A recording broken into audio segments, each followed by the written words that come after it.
Assalamualaikum dan salam sejahtera. Saya Mia. Dan saya Adam. Pada hari ini kami berada di Hari Diskusi Akademik bagi tahun 2026. Hari Diskusi Akademik diadakan bagi memberi peluang kepada ibu bapa dan guru berbincang tentang prestasi dan perkembangan murid.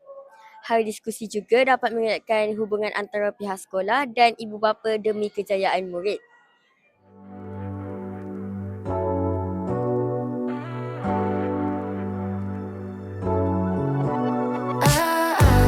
Got me upside down, spinning around you.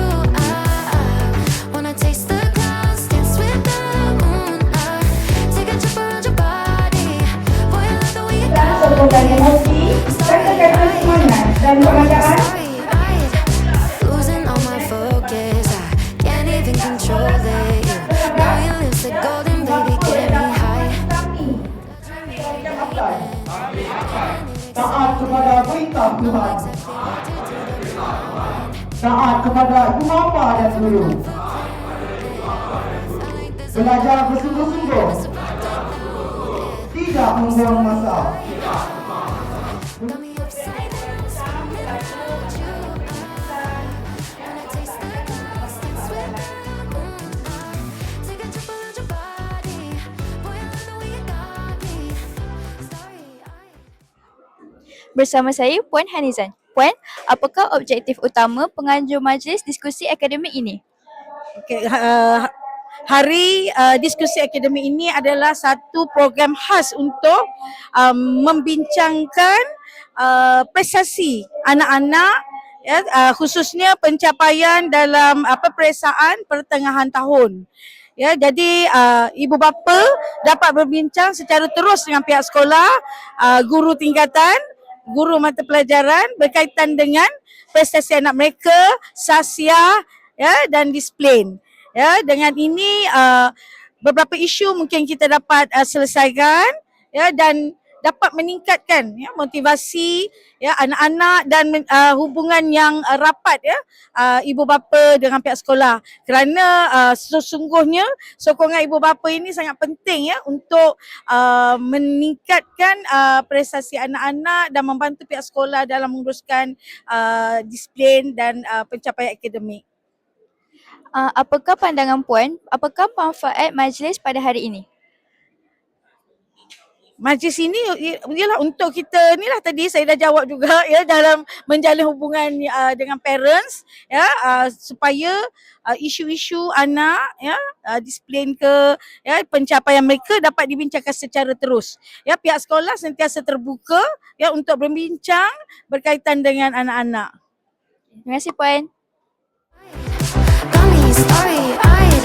This bed is out of space. Just keep painting constellations. You cover me in glitter till I'm shining bright.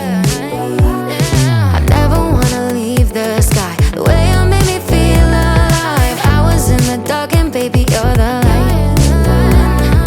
You're from another planet. I've never felt like this. I don't know how I ever survived without it. I'm starry-eyed. Got me upside down, spinning around you.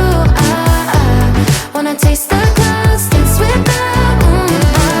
Take a trip around your body. Boy, I love the way you got me. Starry-eyed, got me starry-eyed. Couldn't fight if I wanted. Flying to places that I never thought I could go. You're a meteor shower, falling down all over me. Yeah, you're making me glow. Couldn't fight if I wanted. Flying to places that I never thought I could go. Pada pendapat Puan, apakah kepentingan penglibatan ibu bapa dalam pendidikan anak-anak? Okey, dari segi penglibatan ibu bapa, of course lah dia sangat penting. Penglibatan ibu bapa, kita tak boleh serahkan sepenuhnya anak kita kepada pihak sekolah. Jadi kita sebagai ibu bapa perlu ada peranan. Seperti contohnya seperti Amani lah. Seperti Amani, saya pastikan bahawa dia siang hari dia bersekolah, pada malam hari dia kena attend juga tuition. Walaupun secara online. Jadi dengan itu mungkin salah satu daripada cara untuk dia lebih faham subjek. Mungkin di sekolah dia tak faham. Jadi bila dia datang tuition mungkin dia lebih faham sebab kita tak tahu apa kelemahan dia, betul tak? Jadi apabila dia datang tuition dia akan lebih faham. Jadi itu adalah salah satu daripada peranan ibu bapa untuk memastikan bahawa anak ini sinkronis dengan pendidikan yang diajar di sekolah. Jadi itu salah satu daripadanya kenapa peranan ibu bapa ini sangat penting dalam pendidikan anak-anak. Tak boleh lepaskan anak macam itu saja untuk pihak sekolah bimbing. Ya, sebagai ibu bapa kita juga ada peranan. Itu dia. Okey, terima kasih Puan. Pada Hari Diskusi Akademik bagi tahun 2026 ini telah berakhir dengan jayanya dan memberikan banyak manfaat kepada murid.